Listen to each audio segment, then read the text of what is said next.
Chris Henderson. All right, Isaiah. So obviously you come into the league being versatile, playing multiple positions, and you won a Gold Glove last year at third base. Now you're playing shortstop. Can you talk about the importance of being versatile and what's been the biggest change for you defensively going from third to shortstop? Yeah, versatility is key. You see it with guys like Kike Hernandez, Chris Taylor, Brock Holt. Guys who have a low offensive ceiling in the minor leagues are what people think have a low offensive ceiling. The versatility gives you more opportunities. Gave me opportunities to play more and gave me opportunities to succeed. I'm very thankful for the versatility I have. But younger guys do that. They're going to keep playing for this game for a long time. And for me, the biggest transition is arm. From third to short. Third, I was throwing everything 3/4, just kind of lobbing it over there. And shortstop, I've been able to show it off a little bit, long tossing more, and just being able to get on top of the ball and really show off my arm. I think that was the biggest thing. Third base, I hit it so hard that you don't really need to put a lot on the throws, but shortstop, you have such a small window that you have to let it eat. So I think it's pretty cool to show off the arm, and that's the biggest difference. And then we'll do Woody after this. Maybe a little delayed after this, but we will do Woody. So raise your hands for Izzy, please. We'll start with Alex. What's the feeling like going into today after last night's game? Pretty crazy. It's a great win last night. A lot happened. A lot went on. Almost too much to remember. But we got to refresh, re-energize, and go out and win the series. So that's all we can do today. How are you guys able to do that, compartmentalize in regarding last night's game and just kind of an every single day, one day mentality? I mean, I think that's what a lot of our veteran guys, Charlie and Brock, have been so big on that, and their impact of just today, just worrying about what we can control today, and not worrying about the future. I think that mentality that they instill has been helping us a lot, and hopefully it plays out today. It's all we can worry about. Appreciate it, Isaiah. Yeah, thank you. Kennedy. Hey Isaiah, just because it's Mother's Day, I was wondering if you had any, memories from your mom growing up, playing baseball. Obviously, moms, spend a lot of time with doing all of that, following kids around and stuff like that. Yeah, I have a bunch. Just from getting picked up after school by my mom all the time, and her taking me to practice. Without her, I wouldn't be here, obviously, and it's just awesome. I think I hit a home run 2 years ago on Mother's Day. That was my first home run on Mother's Day, so that was a cool experience to have. But just the sacrifices she made, and to see her have my vision, or like to have her see me have success at this level means a lot. Evan. Hey, look, it's pretty visible that you guys are enjoying playing together, and the energy that's out there. The thumbnail, how do you feel like that all came together in terms of how this team's chemistry kind of arose? Started in spring training, but obviously, I think it was those first couple games in Kansas City where we got we put up a lot of runs, and Kansas City came back and we kind of battled. It was kind of like that first example of the adversity we deal with and how we don't quit. I think the next game they started up 5-0 or something like that, and we ended up coming back. So I think just having those types of games and having a bunch of close games just made everybody a lot closer. So the key is just we're learning how to play together, and that's all it is. Isaiah, what are the tangible things? I mean, we see things on the field that you do, right? That help that chemistry and help on the leadership. What are things that you tried to do to facilitate the chemistry? Freedom. Everybody walks in here, they do whatever they want. But when 7 o'clock hits or when game time hits, that's all that matters. So we're giving guys the freedom to be who they are, do what they want to do, show up when they want to show up. But when they step in between the lines, all we ask for is 100% focus, and that's all we can do. So as long as we're doing that and not worrying about the little things, you're seeing how comfortable everybody is, and when everybody's comfortable, I mean, we're a scary team when everybody's comfortable. So it's cool to start seeing that culture change and what we got going. Last thing on that, and I'll let you go. heard what Chris Young's expectations were and what John Daniels' expectations were in spring training. I'm sure that they kind of meshed with what yours were, but have you seen it kind of visibly take place? I mean, are you seeing examples of what culture actually is? Yeah. Just like I said before, all those close games, that's what builds chemistry. The culture grows from that. So once we can build momentum from all those close games and winning big series and whatnot, I mean, the culture is just turning into a winning culture. It's not expecting to lose. It's expecting to win. Yesterday I think we went down 4-0 and no one was panicking.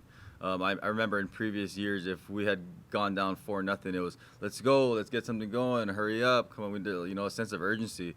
But this year with this team, we can be down 5, we can be down 8, and there's no panic. It's just you go up there and deal with your at bat, and whatever happens, happens. And you look at the scoreboard and late in the game, and it's a tie game or we're up. So I think just having that mentality and winning close ball games has really given us the confidence, the chemistry, and the culture change that we really needed. I appreciate it. Chris. Hey, Isiah, we asked Chris Woodward about this yesterday, about the impact of Chris Davis in the clubhouse, and I want to get a player's perspective on the kind of impact he has. Woody really praised the way he was in the clubhouse during spring training. Now that he's back with you guys, what is it like to have him in there? What kind of presence does he bring? Yeah, so we already felt like we've been playing really well. We got a good team. Everybody's kind of doing what they need to do. And then you add a big guy. You add that big guy, that big presence that we didn't have in the beginning of the year. Someone that's walking around with, besides Joey, someone that's walking around with 40 homers. Someone who's had success. The cool thing about us playing before he got here is that we were doing what we were doing with a bunch of no names. No one really knows who we are. We're going out there. We're playing guys tough. They know who we are now, and then you add a presence into our lineup. So, I mean, we were doing all that without a presence, which is pretty incredible. You look at the salaries, compare ours to other guys, and you wouldn't be able to tell the difference. And I think that's the coolest part. Now that you add the big guy in there, now teams are going to be a little more worried about us, and they're going to be scared, and we're going to keep coming. All right, thanks, Isiah. I appreciate it. Levi. Isiah, this is the second time that I've heard you talk about clubhouse freedom as such. Willie Calhoun said a similar thing. This is not to stir up a bunch of crap, or I'm not asking you to name names, but was that not the case last year? We were too young last year. We had a bunch of guys that have never played in AA. They didn't know how to act in a big league clubhouse. They didn't know when to show up. It was very preschool, kindergarten, elementary-ish last year, and it's part of what got us here today. But last year was very frustrating, especially for me, having that being my third year. I was ready to take that next step, and it almost felt like we were going the opposite direction, just because we had to be a lot stricter. You can't give guys that never played in AA freedom to do whatever they want at the highest level. So, we're worrying about things that, what time to be on the bus, you're late for stretch, just things that you should, guys should already know. And this year, the freedom, you can have freedom because everybody's doing what they need to do. Everybody's working out, everybody's on time. Everybody's very professional. They know what they need to do, and when guys know what they need to do, you can let them do whatever they want because they're doing, they're accountable for themselves. But last year it was like a set time. You have to do things this way, that way, and for me, trying to take that next step, it was tough because I already felt like I've been through that in the minor leagues, but it was hard to understand that these guys never had a minor league season. So, we were babying them, and now we expect a lot more from them. And what we had to deal with last year has really helped us this year. That makes sense. Thank you. Chris Henderson. All right, Isiah. So obviously you come into the league being versatile, playing multiple positions, and you won a Gold Glove last year at third base. Now you're playing shortstop. Can you talk about the importance of being versatile and what's been the biggest change for you defensively going from third to shortstop? Yeah, versatility is key. You see it with guys like Kike Hernandez, Chris Taylor, Brock Holt. Guys who have a low offensive ceiling in the minor leagues are what people think have a low offensive ceiling. The versatility gives you more opportunities, gave me opportunities to play more, and gave me opportunities to succeed. I'm very thankful for the versatility I have, but, younger guys do that. They're going to keep playing for this game for a long time. And for me, the biggest transition is arm, from third to short. Third, I was throwing everything 3/4, just kind of lobbing it over there. And shortstop, I've been able to show it off a little bit, long tossing more, and just being able to get on top of the ball and really show off my arm. I think that was the biggest thing. Third base, I hit it so hard that you don't really need to put a lot on the throws, but shortstop, you have such a small window that you have to let it eat. So I think it's pretty cool to show off the arm, and that's the biggest difference. I appreciate you. Thank you. Yeah. Jared. Izzy, I get the sense you enjoy coming up in big spots. I'm curious if you treat those at bats any differently than any other at bat, or if there are tricks that you've learned along the way to keep your heartbeat slow and just be able to bring out the best of what you have in those big situations. Those big situations, seeing the shift helps me. The moment I see the shift, I give myself an opportunity to drive the ball early in the count, and once you get a couple pitches on me, and that 4-hole's open, I'm shooting it. A second baseman wants to play me in the 4-hole, and I'll shoot the middle. So I love the shift. I'm telling Joey all the time, shift's not a bad thing; it's a good thing. Just because you got more holes, in my opinion. The shift only stops it when you hit the ball hard, but if you hit it hard enough, maybe it gets through the shift or it gets over their heads. So I think the shift helps because it takes the pressure off of you, because you don't need to kill the ball knowing that there's more holes on the field. So when I see guys in scoring position and I see a shift, but when I get a 1-strike or 2-strike, I'm finding a hole somewhere. So I think that's the biggest difference for me when I get into those big situations and having runners on base. Last one for me. I think the general sentiment that you've even conveyed already today and from others is just how much fun you all are having. And I know winning makes things fun, but regardless of the result, what is it about this year's team and this year that has made it more fun for you guys on a consistent basis? We're never out of a game.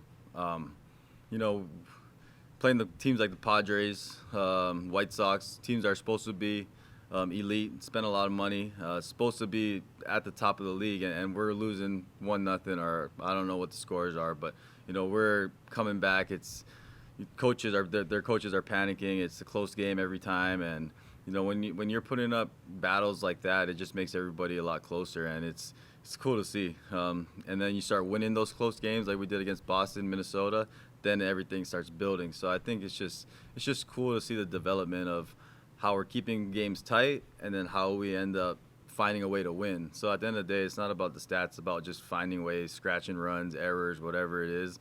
You just got to capitalize on whatever the other team gives you. The guy's pitching a tough game, you just got to find a way to put a bunt down, do the little things, and kind of bringing that culture here. And it's cool to see that things are actually turning around quicker than I think most people would expect. So it's pretty cool. It's a good environment. Thanks. Okay, we'll take 2 more. Sam. Hey, Isiah, just kind of given everything you've been talking about, I know you guys have had a couple chances to get back to 500, but I wonder, is that something that's significant for you guys to do that, and have you kind of thought about that today at all? Yeah, we have. We can only control, like I said before, day by day, but it's a big accomplishment. Especially for a team that's supposed to be in last place. Anytime you get 500 or get back to 500 is a big deal, especially when your team's so young. So, hopefully we take the next step today and get above 500. That'd be a cool thing to do. But, when we've only been losing the last couple of years, just getting here is a pretty big accomplishment. And last one, Evan. Hey, I'm just curious, all those times that you tell Joey that the shift is a good thing, how does he look at you and what do you say? He's actually, so that's the thing, in previous years, Joey would look at me and say, you're crazy, say blah, blah, blah. This year, he's a totally different dude. He's all about winning. Last night, or I think 2 nights ago, even that bunt, it is what it is. We wanted him to swing the bat right there, but the fact that he's even trying that that I give him a lot of credit. He probably takes a lot of heat from the media and whatnot for even attempting that. But at the same time, he understands maybe he wasn't feeling well, maybe something was going on with him, and he's trying to find a way to win. Instead of going out there and trying to get big and strike out, he's surrendering himself for the team. And I think, even though that's not ideally what we wanted at that point, the fact that he's trying to win games for us in that way, in that fashion, knowing that something might be off or he's not seeing that picture well, that's the next step that championship teams take, and he's showing that he wants to be here for a long time. So it's really cool to see. All right, Izzy, thank you. Okay, we'll let Izzy go. Thanks, We're guys. going to. We Good to see will. ya. You're happy to stay on.